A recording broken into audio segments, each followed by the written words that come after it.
என்னங்க வந்துட்டீங்களா? போன காரியம் என்னங்க ஆச்சு? ம், ம், ம். என்ன ம்மா? ஏங்க உங்க அம்மாவை முதியோர் இல்லத்துல சேர்க்க போனீங்களே, எல்லாம் நல்லபடியா முடிஞ்சுச்சா? அதெல்லாம் சேர்த்தாச்சு. அப்புறம் எதுக்குங்க சோகமா இருக்கீங்க? வாங்க, உங்களுக்காக நான் என்ன பண்ணி வச்சிருக்கான்னு வந்து பாருங்க. உங்களுக்காக கஷ்டப்பட்டு மட்டன் பிரியாணி பண்ணி வச்சிருக்கேங்க. வந்து சாப்பிடுங்க வாங்க. இப்ப எதுக்கு மட்டன் பிரியாணி? என்னங்க இப்படி கேட்டுட்டீங்க?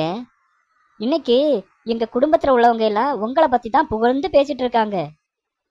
அதுலயும் எங்க அம்மா உங்களை பத்தி என்ன சொன்னாங்க தெரியுமா? நீங்க தங்கமானவங்களாம். ஆம்பளைனா உங்களை போலதான் இருக்கணுமா. நீங்க உங்க அம்மாவை முதியோர் இல்லத்துல சேர்க்க போறான்னு தெரிஞ்சதுல இருந்து எங்க குடும்பத்துல உள்ளவங்க எல்லாம் காலையில இருந்தே ஒரே போனுங்க. இந்த மாதிரி புருஷன் கிடைக்க நீ புண்ணியம் பண்ணியிருக்கணும், அப்படி இப்படின்னு புகழ்ந்து தள்ளிட்டாங்க. அதான் எனக்கு கையும் காலும் ஓடல. அதனாலதான் உங்களுக்கு பிடிச்ச மட்டன் பிரியாணி பண்ணிட்டேன். அப்புறம் முக்கியமா இன்னொரு விஷயம், எல்லார் கண்ணும் உங்க மேலதான் பட்டிருக்குங்க. வாங்க, உங்களுக்கு சுத்தியும் போடணும். ஏங்க நான் மட்டும்தான் பேசிட்டு இருக்கேன், நீங்க என்னங்க கல்லு மாதிரி சோகமா நின்னுட்டு இருக்கீங்க?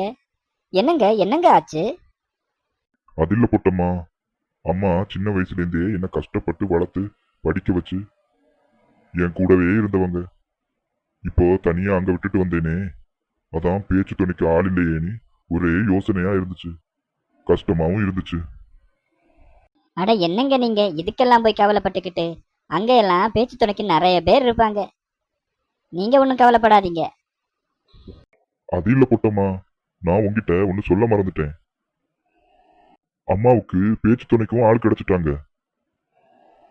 என்னங்க சொல்றீங்க, நிஜமாவா? சூப்பருங்க. யாருங்க அது? உன்னை விட புண்ணியம் பண்ணவங்க உங்க அம்மா தான் பொட்டம்மா. என்னங்க சொல்றீங்க, நிஜமாவா? எப்பவுமே நீங்க எங்க அம்மாவை புகழ்ந்து பேச மாட்டீங்களே, அப்படி என்னங்க நடந்தது? உங்க அம்மாவுக்கு மட்டும்தான் மருமகனும் தங்கமானவனா கிடைச்சிருக்கான், பெத்த மகனும் தங்கமானவனா கிடைச்சிருக்காங்க. என்னங்க சொல்றீங்க? எனக்கு எதுவும் புரியலையே. நான் எங்க அம்மாவை முதியோர் இல்லத்துல சேர்த்துட்டு பேச்சு துணைக்கு ஆள் இல்லைன்னு வருத்தப்பட்டு யோசிச்சுட்டு இருக்கும் போதுதான் உங்க அண்ணன் உங்க அம்மாவை முதியோர் இடத்துல சேர்க்க வந்திருந்தான்.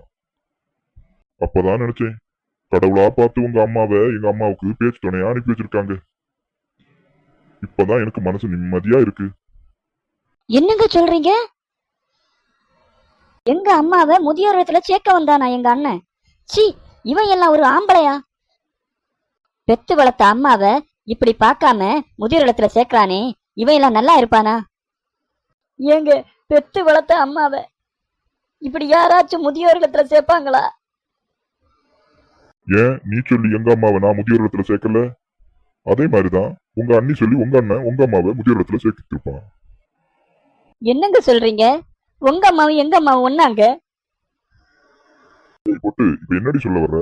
உங்க அம்மா உங்க அண்ணனை பெத்து வளர்த்தாங்க, எங்க அம்மா மட்டும் என்ன செஞ்சா கொண்டு வந்தாங்க? என்னையும் பெத்து தாண்டி வளர்த்தாங்க. என்னங்க, வாங்க, நாம உங்க அம்மாவையும் எங்க அம்மாவையும் நம்ம வீட்டுக்கே கூட்டிட்டு வந்துடலாங்க. வாங்க போலாம். தலைவலியும் காய்ச்சலும் தனக்கு வந்தாதான் அந்த கஷ்டம் தெரியும்.